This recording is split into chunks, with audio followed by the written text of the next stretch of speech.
Hi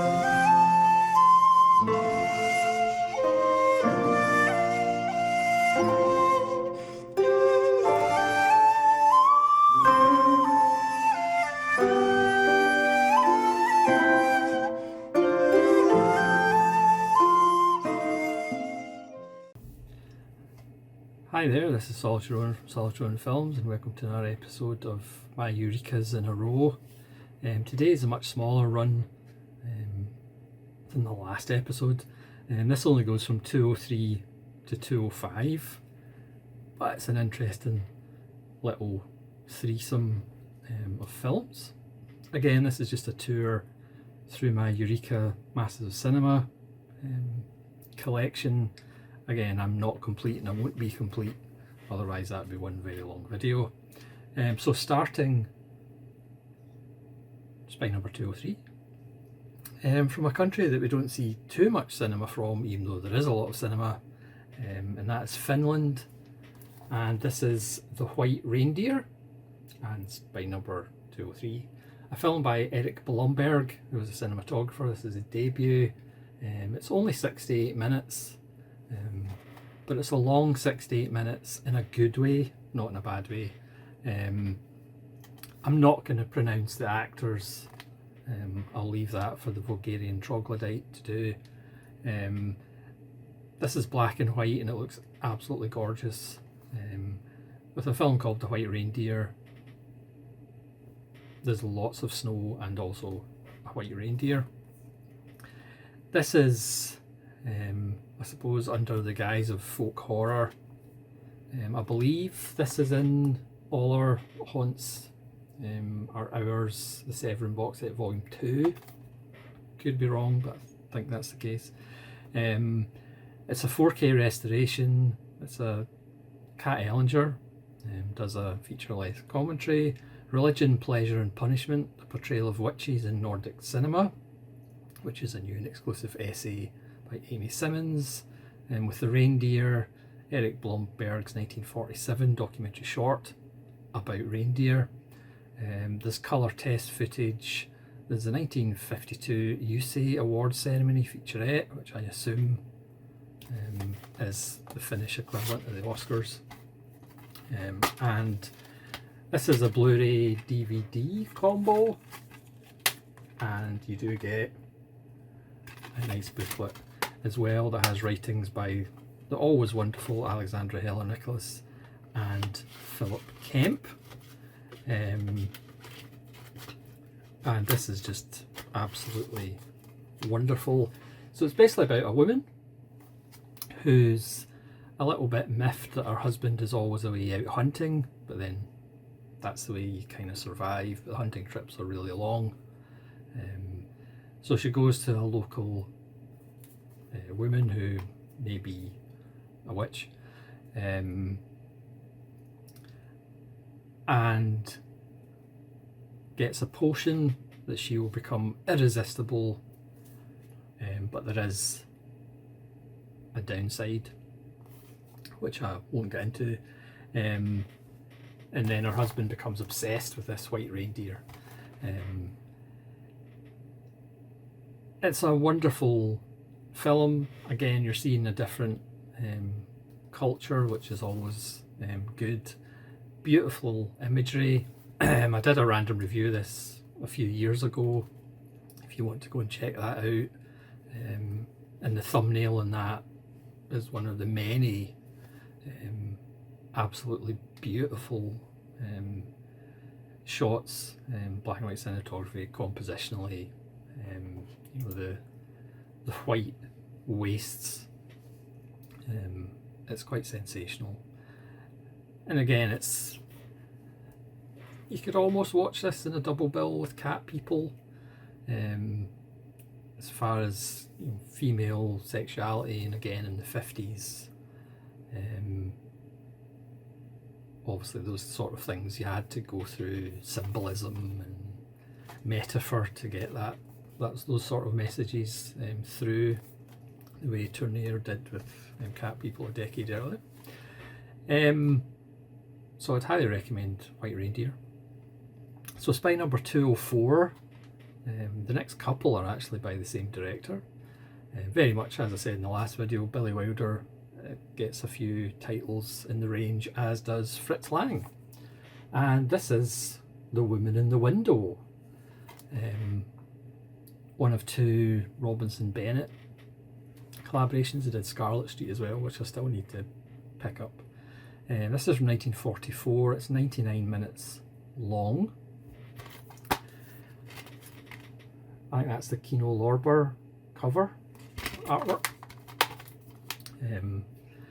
Again, these are all Region B, but a lot of them are you can get in Kino Lorber. So this is the wonderful Eddie Robinson, not to be confused by the long-term football coach at Grambling. Eddie Robinson. This is Edward G. Robinson, of course. And he plays a normal person, not a gangster. And he, after a night in a club, he's a psychology professor, and he's having a discussion. He's having, sorry, I went Sean Connery there. He's having a discussion. He's having a discussion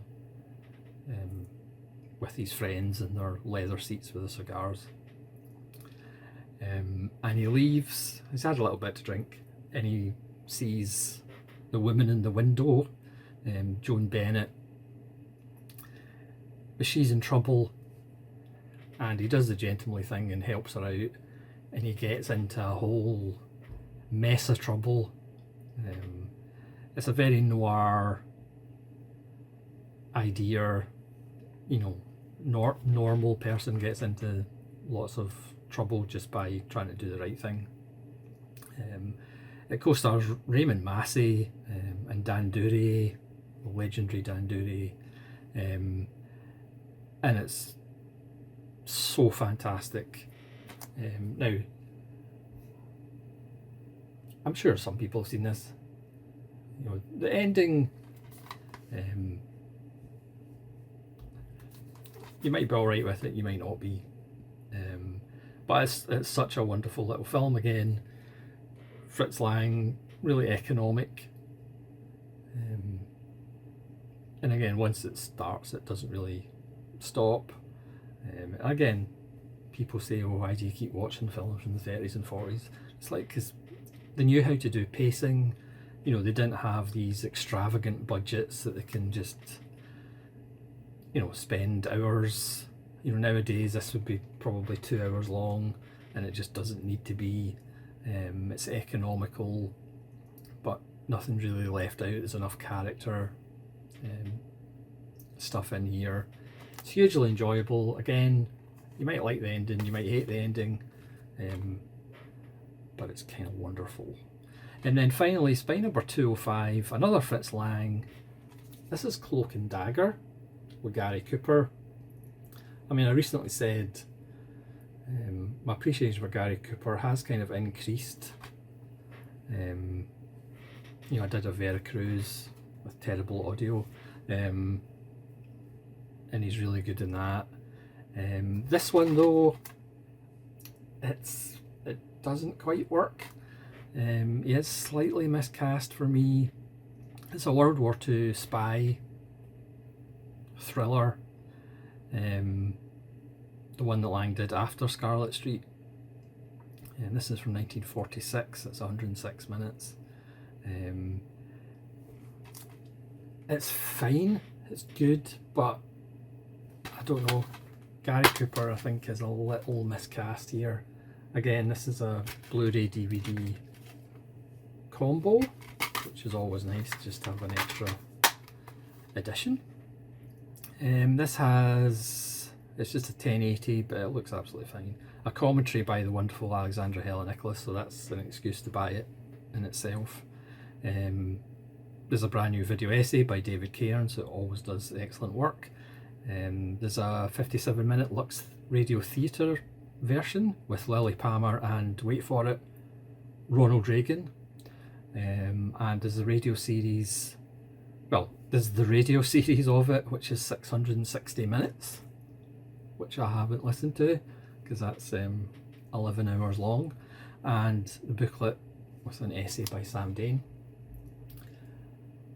It's a good little film, but you just kind of feel it could have been a lot better. He plays a nuclear physicist. Gary Cooper is a nuclear physicist. Yeah. Yeah. And he gets embroiled in spy goings on. Again, it rolls along quite nicely, but there's just something about it doesn't feel entirely satisfying. So that's just a little threesome between friends of spine number 204. Sorry, 203 to 205. There's only 3 of them and I still got the number wrong. So I hope you enjoyed this. Please let me know if you've seen any of these films and what you think of them, and whether you have them on Eureka Masters of Cinema. I think the next episode will be another slightly larger run of consecutive spine numbers in a row from the MOC. So until then, thanks very much for watching. This is Solitary Ronin from Solitary Ronin Films, saying farewell.